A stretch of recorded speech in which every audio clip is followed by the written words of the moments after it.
Bismillahirrahmanirrahim. Assalamualaikum warahmatullahi wabarakatuh. Masya Allah, Alhamdulillah. Hari ini kita bertemu lagi di pembelajaran Calistung offline, yang dimana materi kita pada hari ini yaitu pengukuran. Nah, sebelum kita memulai pelajaran, mari kita membaca doa sebelum belajar secara mandiri di rumah ya.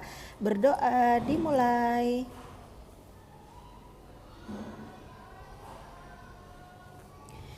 Masya Allah, Alhamdulillah kita sudah berdoa sebelum belajar secara mandiri di rumah ya. Nah, tujuan pembelajaran kita pada hari ini yaitu murid mampu melakukan pengukuran satuan baku dan satuan tidak baku. Apa manfaatnya bagiku? Jadi, setelah pembelajaran hari ini, murid dapat mengukur benda dengan satuan baku dan satuan tidak baku. Adapun keyword kita pada hari ini yaitu pengukuran. Nah, pengukuran adalah dapat diartikan sebagai pemberi angka terhadap suatu benda tertentu. Jadi ketika kita mengukur suatu benda tertentu, maka hasilnya akan berupa angka ya. Jadi hasilnya adalah angka. Nah, dalam pengukuran terdapat dua jenis satuan, yaitu satuan baku dan satuan tidak baku. Nah, sekarang kita ke satuan baku dulu. Pengukuran dengan menggunakan satuan baku. Nah, jadi melakukan pengukuran dengan satuan baku akan mendapatkan hasil yang pasti.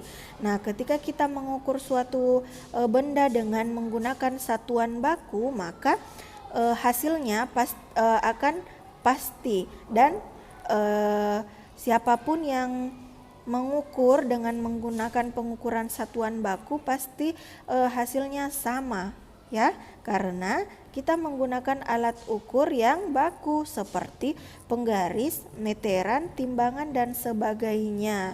Nah, sehingga siapapun yang mengukur pasti hasilnya tetap sama ya.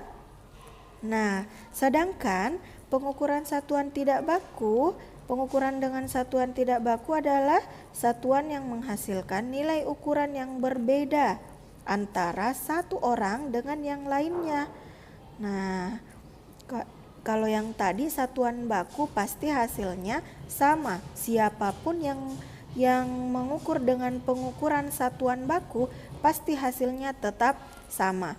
Nah, sedangkan pengukuran satuan tidak baku, kalau kita mengukur dengan menggunakan pengukuran satuan tidak baku, siapapun yang mengukur benda tersebut dengan menggunakan pengukuran satuan tidak baku pasti hasilnya berbeda. Kenapa berbeda?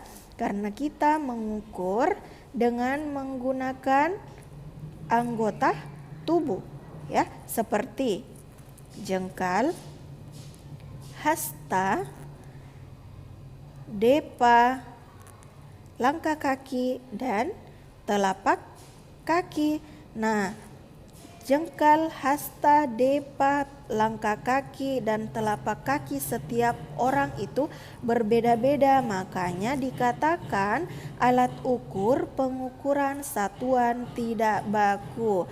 Karena jika satu orang mengukur suatu benda dengan menggunakan jengkal, misalnya hasilnya adalah 5.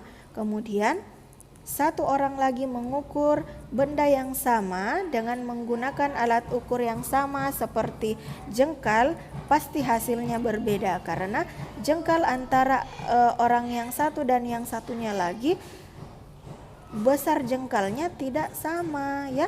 Ada yang lebar, ada juga yang kecil. Nah, oke. Sekarang kita masuk ke tugas ya. Ukurlah benda berikut dengan menggunakan satuan tidak baku. Jadi Ananda Soleh dan Soleha Ustazah, ukurlah benda yang Ustazah tampilkan dengan menggunakan satuan tidak baku. Bendanya itu apa saja? Nah, jadi ada 5 benda ya. Yang pertama, Ananda Soleh dan Soleha mengukur meja dengan menggunakan jengkal. Kira-kira berapa jengkal meja yang ada di rumah? Nah, yang kedua lemari dengan mengukur menggunakan depa. Ya, jadi kira-kira ada berapa depa lemari Ananda Soleh dan Soleha Ustazah di rumah. Nah, nomor 3 adalah tempat tidur diukur dengan hasta. Dan yang keempat, lebar karpet. Pasti semua Ananda Soleh dan Soleha Ustazah punya karpet kan di rumah.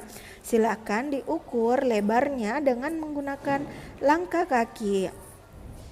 Nah, yang terakhir nomor 5 yaitu kulkas. Silakan Ananda Soleh dan Soleha ukur kulkasnya dengan menggunakan jengkal. Ya, ditulis di buku tulis calistungnya. Dan jangan lupa difoto kemudian dikirimkan ke Ustazah. Baik, alhamdulillah pembelajaran hari ini kita sudah selesai. Ustazah ucapkan syukron jazakumullah khairan. Ustazah tutup pembelajaran hari ini dengan membaca alhamdulillah. Assalamualaikum warahmatullahi wabarakatuh.